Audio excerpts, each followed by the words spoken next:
پاکستان کا ایجنڈا نہیں تھا. یہ جو بیرونی سازش جو باہر سے مل کے انہوں نے کیا ہے، وہ ڈونلڈ لو نے جو ہمیں دھمکی دی کہ جناب آپ اگر عمران خان کو نہیں ہٹائیں گے تو یہ ہو جائے گا، اگر ہٹا دیں گے تو ہم سب کچھ معاف کر دیا جائے گا. تو ڈونلڈ لو نے جب وہ سائفر بھیجا تو اگلے دن ہی جس کو بھی اس نے دھمکی دی اگلے دن سب کچھ ہونا شروع ہو گیا. وہ عدم اعتماد بھی اگلے دن ہو گئی.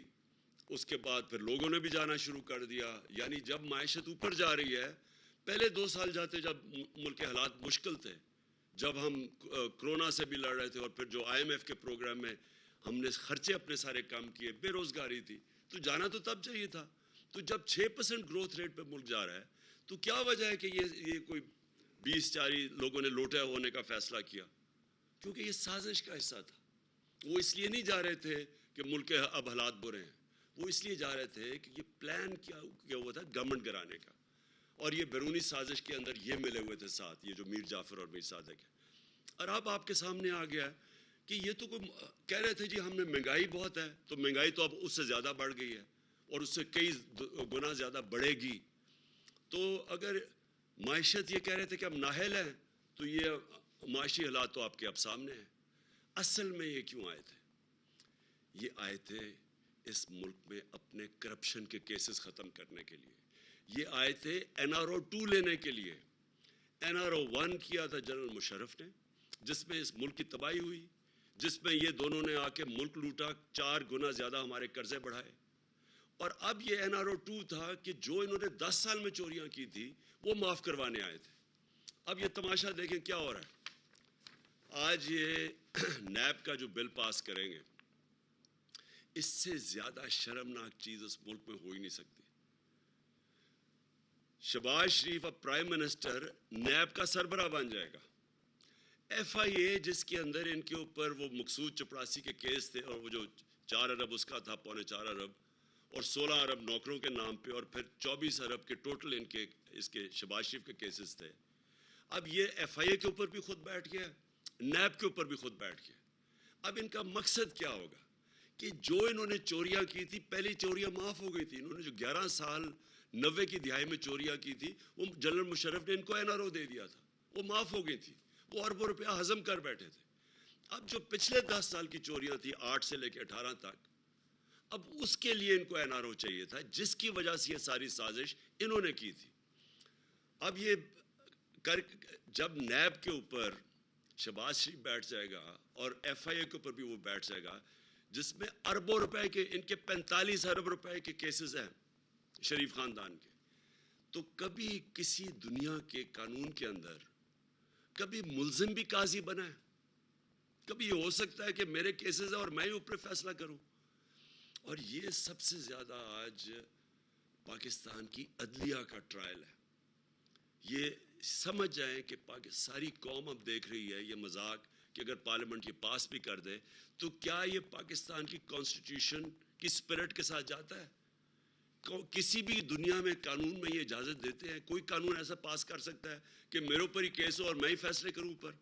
اگر سہولت ان کو دینی ہے تو جو پاکستان میں جیل میں چھوٹی چھوٹی چوروں پہ لوگ بھرے ہوئے ہیں، ان کو بھی یہ سہولت دے دیں کہ وہ بھی اپنے اوپر بٹھا کے اور اپنے فیصلے کروا لیں. اور یہ جتنا بڑا، ایک تو چوری کا نقصان انہوں نے کیا ملک کا، لیکن جتنا بڑا اس سے پاکستان کو نقصان ہونے جا رہا ہے، اس کا آپ اندازہ ہی نہیں لگا سکتے. کیونکہ ہمیں پتہ ہے ان کے 10 سال میں جو چوری کیا، ہمیں کس طرح کا ایک ملک ملا تھا جس کا دیوالیہ نکلا ہوا تھا. ہمارے پاس 3 ہفتے کے صرف پیسے تھے فورن ایکسچینج، اپنے فورن لائبلٹیز کے لیے. مجھے پتہ ہے کہ مجھے کتنی ہمیں شرمندگی اٹھانی پڑی جب جانا پڑا اپنے دوست ملکوں کے پاس اور ہاتھ پھیلا کے کہ جی ہمیں پیسے دے دیں نہیں تو ہمارے ملک کا دیوالیہ نکل جائے گا. اور پھر ہم نے کیسے ملک کو اس میں سے نکالا. اور اللہ کا کرم ہے کہ یہ جو اکنامک سروے میں پاکستان کی پرفارمنس آ رہی ہے، یہ تو اب ہم نے تو نہیں اناؤنس کر رہے ہیں نا، یہ ان کے دور میں پرفارمنس ہماری اناؤنس یہ کر رہے ہیں اکنامک سروے میں. تو پھر یہ جو انہوں نے تباہی کی اپنے 10 سالوں میں، اب کیا ہے ان کو ساری قوم دیکھے گی اور یہ ساری چیزوں سے یہ بچ جائیں گے اور ان کو معافی دے دی جائے گی، جبکہ غریب لوگ جیلوں میں رہیں گے. میں آج اپنی قوم کے سامنے یہ کہنا چاہتا ہوں کہ دیکھیں یہ ہمارے لیے ایک فیصلہ کن وقت ہے. یہ کامیاب ہو گئے. یہ پہلے تو انہوں نے نیب ختم, آج سمجھ لینا نیب ختم, یہ سمجھ لیں کہ ایف آئی اے ختم. اس کا مطلب ان کی چوریاں سب معاف ہو گئی, این آر او 2 مل گیا. دوسرا کام یہ کیا کرنے جا رہے ہیں, یہ اب الیکشن کمیشن کے ذریعے ابھی سے دھاندلی کی تیاری کر رہے ہیں. پہلے تو انہوں نے سب نے مل کے, اور وہ جو الیکشن کمیشن ہے ای وی ایم مشینز پہ ڈیلے کرتے گئے, کیونکہ اگر ای وی ایم مشین آ جاتی جو سارے دھاندلی کرنے کے طریقے وہ ختم ہو جانے تھے. جیسے ہی الیکشن ختم ہوتا ہے بٹن دباؤ رزلٹ آ جانا تھا. انہوں نے وہ ہونے نہیں دیا, اور جو ساری دھاندلی ہوتی ہے وہ جیسی الیکشن پولنگ ختم ہوتی ہے اور رزلٹ اناؤنس ہونے کے بیچ میں ساری طریقے ہوتے ہیں دھاندلی کرنے کے. تو پہلے تو وہ نہیں آنے دیا. پھر اوورسیز پاکستانی, ان کے لیے انہوں نے قانون, ان کو ووٹنگ ان کا حق لے لیا. پہلی چیز کہ وہ لوگ جو سب سے بڑا اثاثہ ہے اس ملک کا, بیرون ملک پاکستانی, جو یہاں ابھی آپ کو میں نے بتایا 31 ارب ڈالر جنہوں نے بھیجا اس ملک کو. دیکھ لیں کہ آئی ایم ایف نے کتنا ہمیں اب تک پیسے دیے یا امداد کتنی آئی ہے, اور دیکھ لیں کہ ان لوگوں نے اس ملک کے اوپر ہمارے اوپر کس طرح اس ملک کی خدمت کی ہے. ان کو یہ ووٹنگ رائٹ صرف اس لیے نہیں دے رہے کہ ان کو ڈر ہے کہ وہ ان کو ووٹ نہیں ڈالیں گے. تو اور دھاندلی کی تیاری ہو رہی ہے, وہ ہم پوری حلقہ بندیوں کے اندر ہمیں نظر آ رہی ہیں چیزیں. ہم پورا بھی اس پہ بھی عدالت میں جائیں گے کہ کس طرح انہوں نے لوگوں کی ووٹ ادھر ادھر کی ہے, کس طرح انہوں نے مینیج کیا, اور ابھی سے تیاری کر رہے ہیں دھاندلی کی. کیونکہ یہ کبھی بھی دھاندلی کے بغیر یہ جیت نہیں سکتے, کیونکہ ان کے پبلک کے اندر تو نکل نہیں سکتے یہ. اب جس طرح انہوں نے سازش کر کے اور اب جو لوگوں کی کمر توڑی ہے مہنگائی کے ذریعے, تو اس لیے اب یہ کریں گے کیا, انہوں نے سب سے پہلے اپنے کیسز ختم, اس کے بعد الیکشن کو کیسے انہوں نے دھاندلی کے ذریعے جیتنا ہے, اور تیسری چیز انہوں نے کیسے خوف پھیلانا ہے لوگوں کے. جس طرح انہوں نے ایک پرامن احتجاج کے اوپر جو ظلم کیا ہے پاکستان کی تاریخ میں, شاید کسی مارشل لاء میں ایسا ہوا ہو. کسی جمہوریت کے اندر میں نے اس طرح کا پولیس کو ظلم نہیں کرتے دیکھا جو انہوں نے کیا ہمارے لوگوں کے اوپر.